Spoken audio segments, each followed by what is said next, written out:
Type of relation.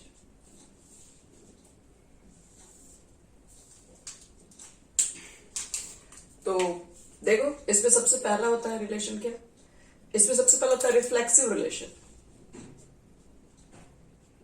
Reflexive relation,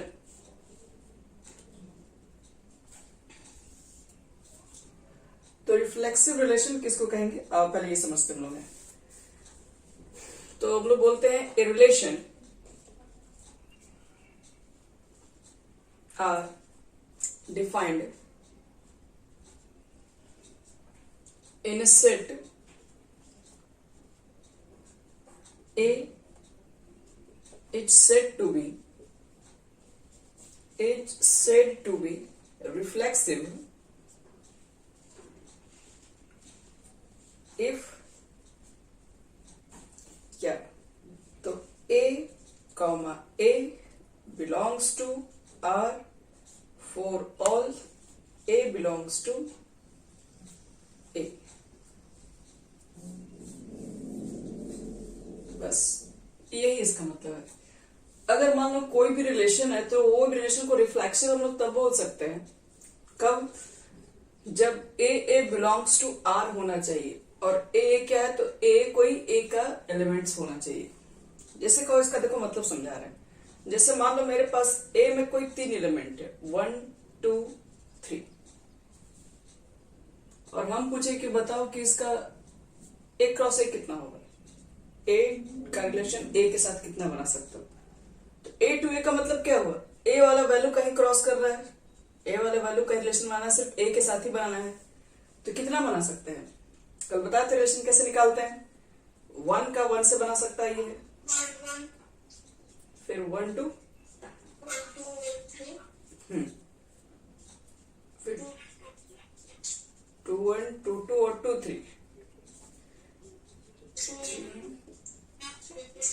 3। देखो, अगर relation reflexive होगा तो रिफ्लेक्सिव रिलेशन के लिए क्या चाहिए होता है, ये वैल्यू और ये वैल्यू, ये दोनों वैल्यू सेम ही होना चाहिए। तो इसमें ऐसा कौन कौन सा वैल्यू दिख रहा है जो दोनों सेम है, ये दिख रहा है 1 1 2 2 3 3। तो हम लोग रिफ्लेक्सिव रिलेशन यानी कि एक रिलेशन आर है उसको रिफ्लेक्सिव तब बोलेंगे, जैसे मान लो कोई सेट तुम्हारे पास 1 2 3 दिया हुआ है और उसमें एक रिलेशन को रिफ्लेक्सिव तब बोल सकते हैं जब उस एलिमेंट का 1 जो है वो अपने ही एलिमेंट के साथ कंबाइन हो, उसमें जो दूसरा एलिमेंट है वो किसके साथ, वो 2 के साथ ही कंबाइन हो। ये जो 3 है ये 3 के साथ ही कोई रिलेशन बनाता हो। तो इस तरह के रिलेशन को रिफ्लेक्सिव बोलेंगे, जब 1 का रिलेशन खुद 1 के साथ हो, 2 का खुद 2 के साथ हो, 3 का खुद 3 के साथ हो, तो ये रिलेशन रिफ्लेक्सिव रिलेशन हो।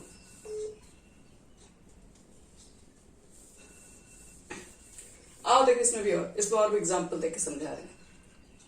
जैसे आर पे मान लो ये भी रख ले रहे हैं, ये 1 1 1 2 जो रख रहे हैं मैं, जैसे मान लो कि रिफ्लेक्सिव के लिए 1 1 होगा, 2 2 होना चाहिए, 3 3 होना चाहिए। लेकिन उसके अलावा अगर मान लीजिए आपने 1 2 डाल दिया तो क्या ये रिलेशन रिफ्लेक्सिव है। तो देखिए, ए में है 3 एलिमेंट, अब तीनों एलिमेंट का रिलेशन खुद के साथ है, एक्स्ट्रा है तो एक्स्ट्रा कुछ भी है फर्क नहीं पड़ता है, याद रखना एक्स्ट्रा कुछ भी रख सकते हैं। लेकिन इसमें से अगर तीनों में से कोई भी एक गायब हो गया तो वो रिलेशन रिफ्लेक्सिव नहीं हो सकता है। जैसे मान लो कि ए में ये 3 एलिमेंट है और हमारा जो रिलेशन का जो वैल्यू निकाले हम लोग वो कुछ इस तरीके से आया,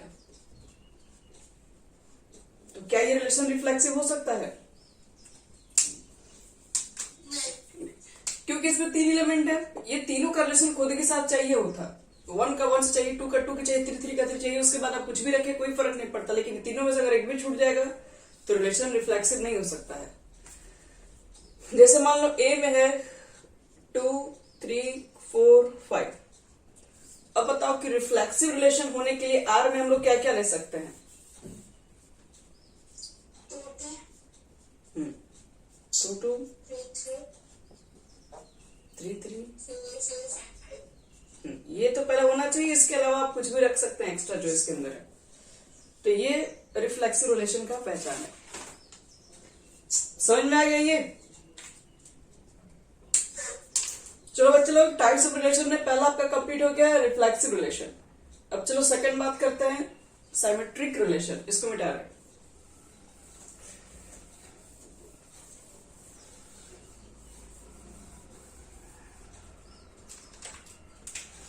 दूसरा रिलेशन हमारे पास है SYMMETRIC symmetric relation.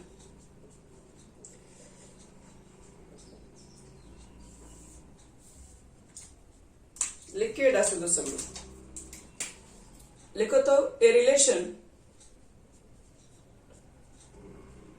Relation capital R defined on set A, it's said to be symmetric. It's said. अच्छा,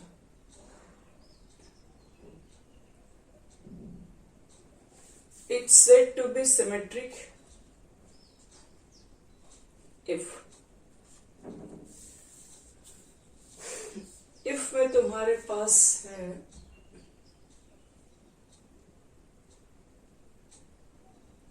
if में देखो A, B belongs to relation, then implies that B, A belongs to relation. यह होता है symmetric relation.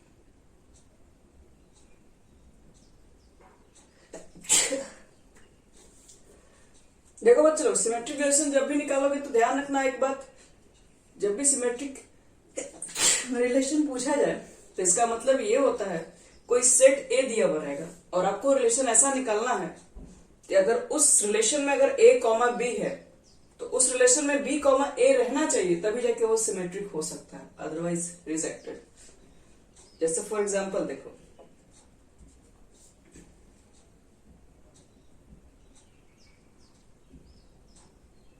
जैसे मान लो suppose करो A में है 1 2 3।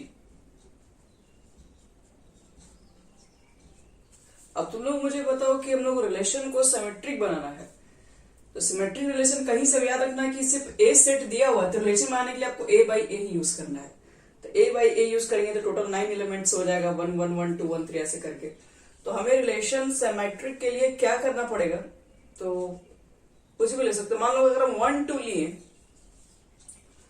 तो सिमेट्रिक के लिए 2 1 का होना जरूरी है, क्योंकि ये कहता है A, B, तो सिमेट्रिक तभी होगा जब उसका B, A भी उसमें रहेगा।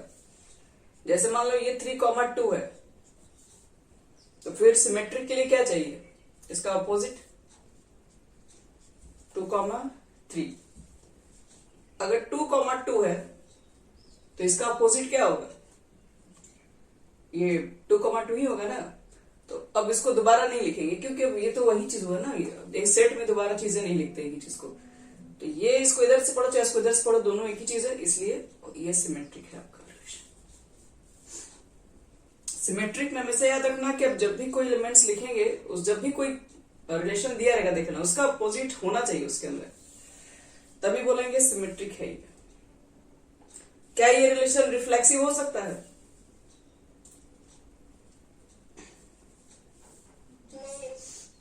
क्यों नहीं हो सकता relation reflexive?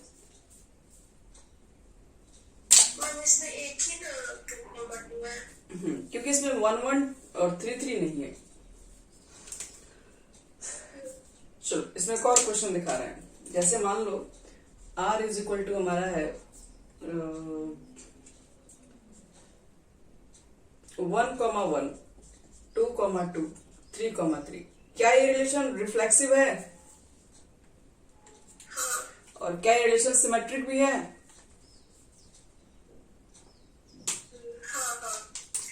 One comma one तो अपोजिट वाला भी सेम ही है, चलेगा ये भी।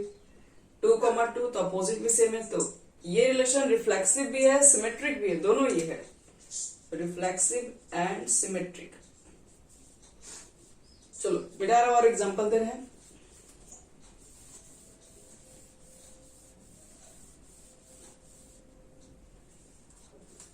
जैसे यहाँ देखो एक और relation R is equal to 1 1 2 2 3 3 1,2 क्या ये रिलेशन रिफ्लेक्सिव होगा? हाँ रिफ्लेक्सिव है। देखो तो अंजलि, रिफ्लेक्सिव तुमको भी लग रहा है ये?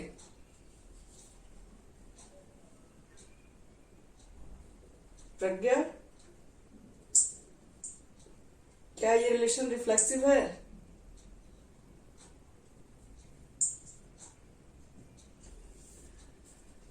इसमें 1,1 है, अपोजिट वाला ये भी अपोजिट है, ये भी अपोजिट है। इसका अपोजिट क्या होगा 1,2 का? 2,1 है इसमें। नहीं, तो अब कहां से रिफ्लेक्सिव हो सकता है? सिमेट्रिक में ना होता है वैसा, रिफ्लेक्सिव तो नहीं। अच्छा सॉरी, हम रिफ्लेक्सिव पूछ रहे हैं, नहीं सिमेट्रिक पूछ रहे हैं। सिमेट्रिक होगा कि नहीं? सिमेट्रिक नहीं है। मेरा पूछने का मतलब सिमेट्रिक ही था। आओ यहाँ पे देखो, और हो गया हमारे पास। एक और लेते हैं रिलेशन। रिलेशन ही पहले एक सेट लेते हैं अलग से। अब दूसरा क्वेश्चन पे है। जैसे मान लो क्वेश्चन अलग है, a इज इक्वल टू दिया हुआ है the set of all straight line in a plane. एक प्लेन में जितने भी स्ट्रेट लाइन है वो सब है ए के अंदर। और रिलेशन कैसा लेना है? तो रिलेशन कह रहा है, ऐसा लो तुम लोग कि L1, L2 such that L1 parallel L2, दो लाइन आपस में पैरेलल है और L1 जो L2 है वो कहाँ है? तो ए सेट के अंदर लाइज कर रहा है। तो पूछ रहा है क्या ये रिलेशन रिफ्लेक्सिव रिफ्लेक्सिव करे, क्या रिलेशन सिमेट्रिक हो सकता है? ए के अंदर क्या है? ए के अंदर जितने भी तरह के लाइन होते हैं सब है। हम लोग को कैसा रिलेशन लेना है? हम लोग को दो ऐसा लाइन लेना है जो आपस में पैरेलल हो। तो क्या वो सिमेट्रिक हो सकता है? तो देखो इस बात को समझना पड़ेगा। तो सिंस लिखेंगे L1 पैरेलल L2। अगर दो लाइन आपस में मान लो पैरेलल है, L1 पैरेलल है L2 के, तो क्या लगता है तुम लोग को? क्या L2 भी L1 के पैरेलल होगा? क्योंकि अपोजिट वाला रिलेशन में होना चाहिए। तो ये इसके पैरेलल है तो ये भी तो इसके पैरेलल हो गया। यहां पर तो ये दोनों कंडीशन काम कर रहा है। तो हम लोग क्या बोलेंगे? L1 parallel L2 then L2 parallel L1। ये दोनों ही कंडीशन है। तो देयरफॉर क्या लिख सकते हैं? Relation is symmetric. तो दो पैरेलल लाइन के बारे में अगर बात कर दिया जाए क्या वो सिमेट्रिक है या नहीं है, तो वो है हमेशा। दो पैरेलल लाइन है तो L1 L2 है तो अपोजिट वाला भी उसी के मतलब इससे इसका रिलेशन पैरेलल है तो इससे भी इसका रिलेशन निकालेंगे तो पैरेलल ही आएगा, क्योंकि जब ये इसके पैरेलल है तो वो भी तो इसके पैरेलल ही आएगा। चलो ये हो गया। हम इस पे एक और एग्जांपल दे रहे हैं। हम ऐसा रिलेशन इस बार लेने जा रहे हैं, यहाँ जो पैरेलल है उसको हटा के हम यह लिखना चाहते हैं परपेंडिकुलर L1 परपेंडिकुलर L2। क्या लगता है क्या ये भी रिलेशन सिमेट्रिक हो सकता है या नहीं हो सकता है? L1 परपेंडिकुलर L2 है, ये तुम्हारा मान लो L1 है एक और ये मान लो L2 है, तो परपेंडिकुलर दिख रहा है ना? यहां पर दिख रहा है कि ऐसे इसको देखा जाए सिमेट्रिक होगा। ये इस पे परपेंडिकुलर है तो ये भी तो इस पे परपेंडिकुलर है। तो हम लोग लिख देंगे L1 perpendicular L2 then L2 perpendicular L1। तो देयरफॉर R इज सिमेट्रिक। दो पैरेलल लाइन, दो परपेंडिकुलर लाइन, वो सब के सब सिमेट्री के अंदर आता है।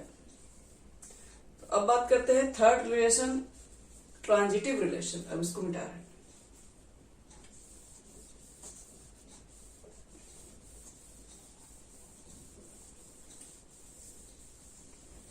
थर्ड रिलेशन को लिखो transitive relation.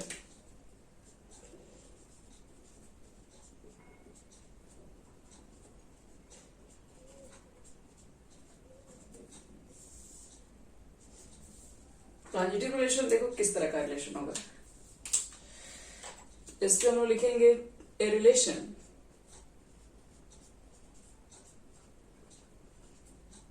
R defined on a set capital A it's said to be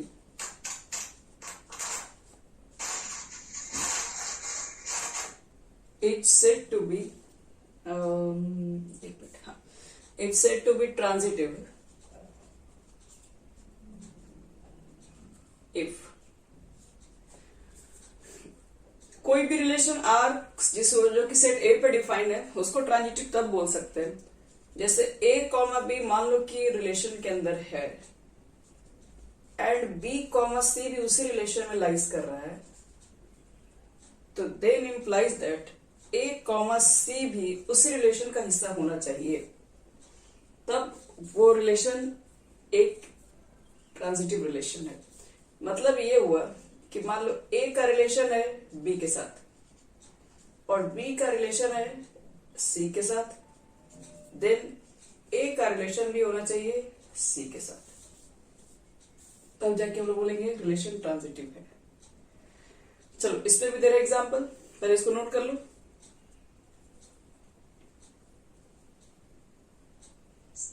हो गया? देखो ये थोड़ा ना, ये रिलेशन में थोड़ा मेहनत करना होता है सबको।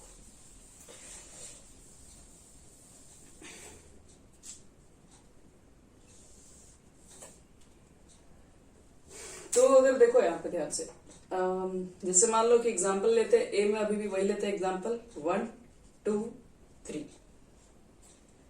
अब रिलेशन ट्रांजिटिव बनाते हैं, तो कोई रिलेशन को ट्रांजिटिव कैसे क्या क्या रख सकते हैं उसके लिए।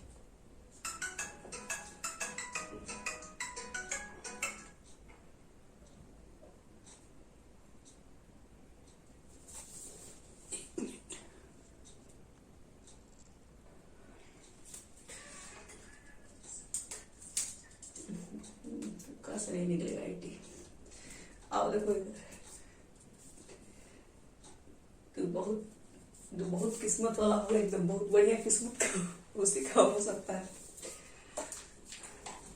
यहाँ देखो चलो ट्रांजिटिव रिलेशन में क्या है, पहले मान लो 1 का तुम्हारा है 2 के साथ, 2 का है 3 के साथ, तो ट्रांजिटिव के लिए क्या चाहिए, ए का है बी के साथ और फिर इसी बी का है सी के साथ, तो क्या कहते हैं, ए का और सी का रिलेशन होना चाहिए। हेलो प्रिया, आवाज आ रही है अभी?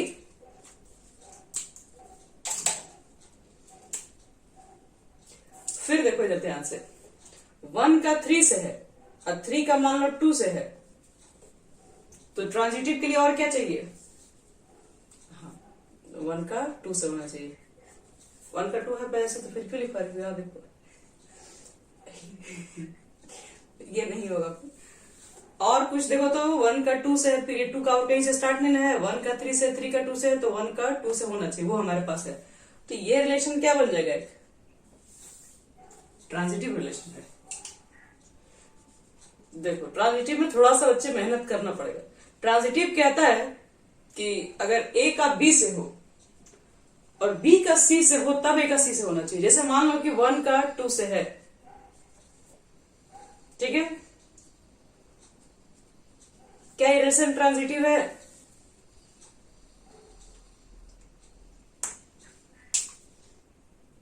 ये रिलेशन ट्रांजिटिव है। अब पूछो कैसे? अरे बिल्कुल भी नहीं, देखिए बता रहे कैसे ट्रांजिटिव है। ए का रिलेशन बी के साथ है, अब बी का होना चाहिए सी के साथ, तो बी यहां पे होना चाहिए था, तभी ना बी का सी से होना चाहिए। तो एक चीज बताओ, ये 2 बी का मान 2 है और यहाँ पे बी का मान 3 तो नहीं हो सकता है, तो इसका मतलब ये बी थोड़ी ना है। मतलब ए का रिलेशन बी के साथ है, 1 का 2 का साथ है, मतलब अब बी का सी से है ही नहीं कहीं। कहा 2 का कहीं रिलेशन दिख रहा है इसके अंदर, है नहीं दिख रहा है। तो कहने का मतलब है कि अगर ए का बी से रहेगा और बी का किसी और के साथ नहीं है, तो हम एसी ढूंढेंगे ही नहीं। एसी तो तब ढूंढना होता है, एसी कब ढूंढेंगे, जब ए का बी से हो, बी का सी से हो, तब ए का सी से चाहिए। जब ए का बी से है, बी का फिर किसी और के साथ है ही नहीं, तो वो एक रिलेशन खुद ही ट्रांजिटिव है। बी का सी से होगा तब ए का सी से ढूंढेंगे, तो ये रिलेशन ट्रांजिटिव है क्योंकि इसमें बी का किसी के साथ नहीं है, इसलिए खुद ही अकेले ट्रांजिटिव है। अगर हम इसको अकेले ही छोड़ दें तो ये एक रिलेशन ट्रांजिटिव बनेगा, ना ये सिमेट्रिक है, ना ये रिफ्लेक्सिव है, ये सिर्फ ट्रांजिटिव है।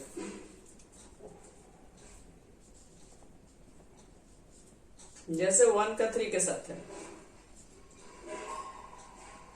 2 का 1 के साथ है, 3 का 2 के साथ है, 1 का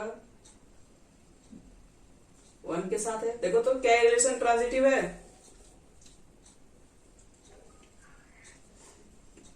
आओ देखते हैं तब। ए का इसको ए मानते हैं, इसको बी मानते हैं, तो कहेंगे ए का बी के साथ यहाँ रिलेशन है। अब बताओ इस बी और कहीं ये बी स्टार्टिंग में है? यहाँ तो नहीं है, तो यहाँ पे तो है ना। तो यहाँ देखो बी का सी के साथ है, तब हमको अगर बी का सी से मिल गया तो फिर ए का सी भी खोजना ही पड़ेगा। तो ए और सी क्या है? तो 1 2 इसमें है, तब ट्रांजिटिव नहीं होगा ये रिलेशन। अगर यह 1 2 होता तो शायद ट्रांजिटिव हो गया रहता। अब देखो और भी कोई कंडीशन, जैसे कि 2 के साथ 1 क्या है? ए और बी में है। अब बी यहाँ पे 1 से है, तो बी देखो कि अब स्टार्टिंग में कहाँ है? तो बी यहाँ भी स्टार्टिंग में, यहाँ भी स्टार्टिंग में है। तो यहाँ पहले चेक कर लेते हैं। ए का है बी के साथ, अब बी का है ये फिर सी के साथ। अब ये दोनों आपस में मैच करना चाहिए कि नहीं, ए और सी। तो ए और सी को देख रहे हैं तो खुद ही है, 2 1 खुद है कि नहीं?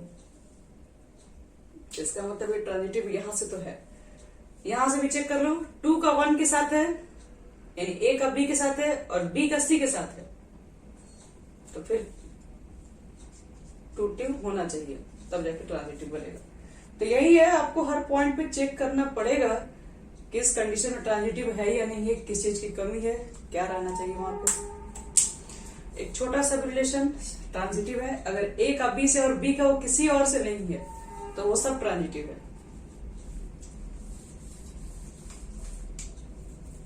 जैसे मान लो रिलेशन है तुम्हारा 1 का 2 से है, 3 का 1 से है,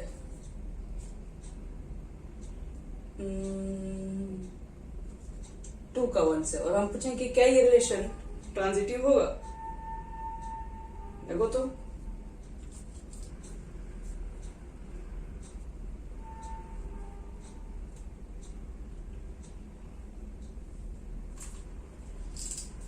अगर नहीं है तो फिर इसके लिए क्या कर सकते हैं, क्या क्या चीजें डालना पड़ेगा।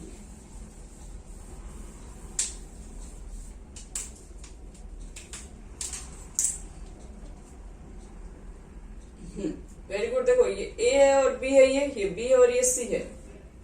क्यों? क्योंकि यहाँ पे 2 और यहाँ पर भी 2 है। तो ए का बी से है, बी का सी से है, तो फिर 1 का 1 से भी तो होना चाहिए ना, ए का सी से।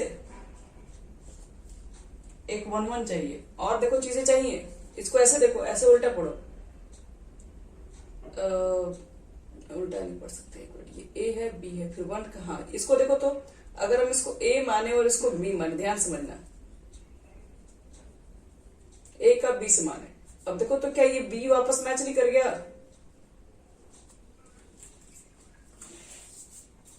सी 3 और 2 भी होना चाहिए इसके अंदर, तब जाके हमारे पास ये एक ट्रांजिटिव का रिलेशन आ सकता है। तो समझ में आया ट्रांजिटिव के लिए क्या क्या करना पड़ेगा? ए का बी से, बी का सी से, फिर ए का सी से मिलाना होगा। अब थोड़ा अलग क्वेश्चन मान लेते हैं, स्ट्रेट लाइन वाला करके। यहां देखो, ए इज इक्वल टू मान लो set of all straight line in a plane. एक प्लेन में सारा स्ट्रेट लाइन है और रिलेशन कैसा लेना है? तो कह रहा है कि रिलेशन ऐसा लो कि L1, L2 such that L1 parallel L2 और L1, L2 belongs to A। दो पैरेलल लाइन का सेट क्या ट्रांजिटिव हो सकता है? तो देखते हैं। Since L1 parallel L2 and L2 parallel L3, यही ना कहता है कि L1 पैरेलल किसके है? मतलब A का रिलेशन है B के साथ, और वही रिलेशन B का है किसके साथ? C के साथ। यानी ये रिलेशन इसके साथ L1 पैरेलल L2 पैरेलल का कंडीशन है, और ये भी पैरेलल का ही कंडीशन है, ये भी इसके पैरेलल है। तो क्या ये दोनों आपस में यानी A और C यानी L1 L3 पैरेलल होगा आपस में? ये तो पैरेलल हो गए हैं, क्योंकि 3 पैरेलल लाइन लोगे तो सब आपस में पैरेलल ही तो होगा।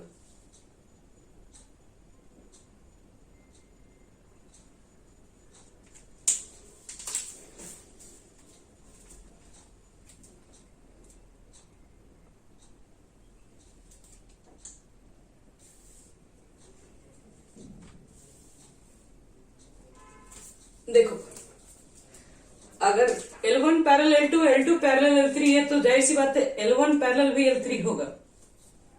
तो बोल सकते हैं R कैसा रिलेशन है, ट्रांजिटिव है।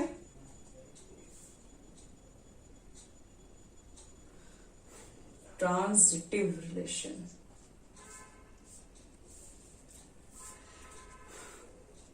अब देखो ध्यान से इसमें, अब हम इसको चेंज कर रहे हैं, परपेंडिकुलर ला रहे हैं।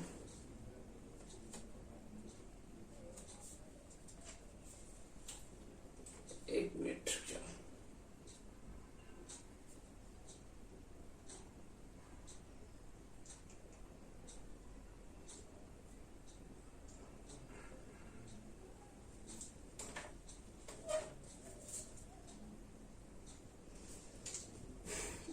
अब देखो, अगर मान लो हम आपसे पूछे कि L1 परपेंडिकुलर L2 है, सॉरी क्या बोल रहे हैं, L1 कॉमा L2 और L1 परपेंडिकुलर अगर हम L2 रखें तो क्या ऐसा हो सकता है कि रिलेशन ट्रांजिटिव हो? अब एक बार चेक कर लेते हैं। ये मान लो L1 है,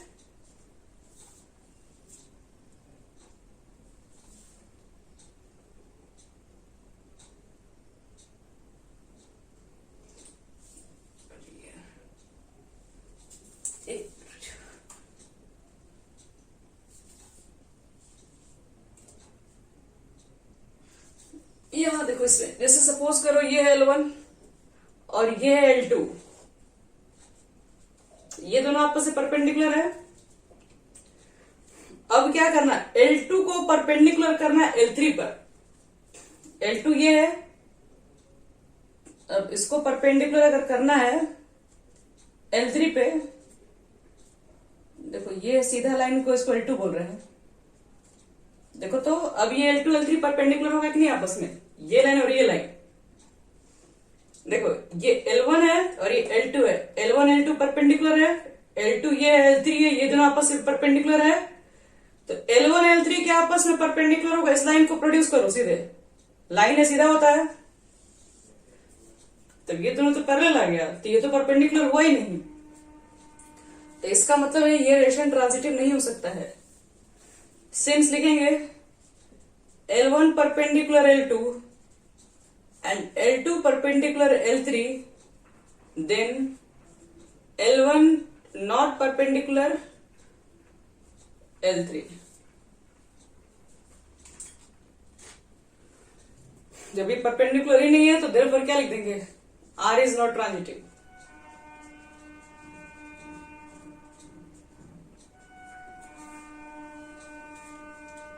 तो ये ट्रांजिटिव रिलेशन है। लास्ट ये खत्म हो गया हमारे पास। अब एक लिखो इक्विवेलेंस रिलेशन।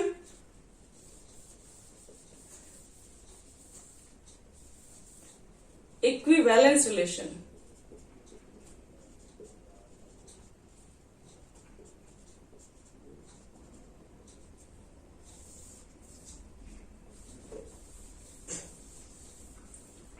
इक्विवेलेंस रिलेशन किसको कहेंगे, ये हमारा लास्ट है 4। तो लिखो a relation R defined on a set A, it's set to be equivalence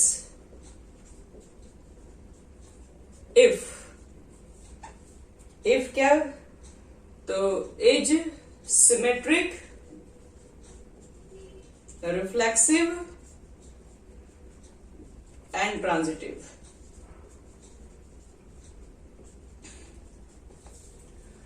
एक ऐसा रिलेशन जो सिमेट्रिक भी हो, रिफ्लेक्सिव भी हो, ट्रांजिटिव भी हो, तीनों होगा तो वो एक रिलेशन एक इक्विवेलेंस रिलेशन कहलाएगा।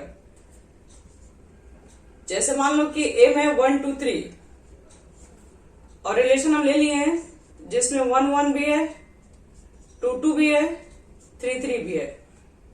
चलो बताओ तो ये रिलेशन रिफ्लेक्सिव होगा? क्या ये सिमेट्रिक है? 1 का 1 से तो वापस उल्टा भी है, 2 का 2 से वापस उल्टा भी है इसी में। तो ये सिमेट्रिक भी, क्या ये ट्रांजिटिव भी है? तो 1 का 1 से, लेकिन 1 का फिर कहीं और है नहीं, 2 का 2 से फिर 2 का कहीं और है।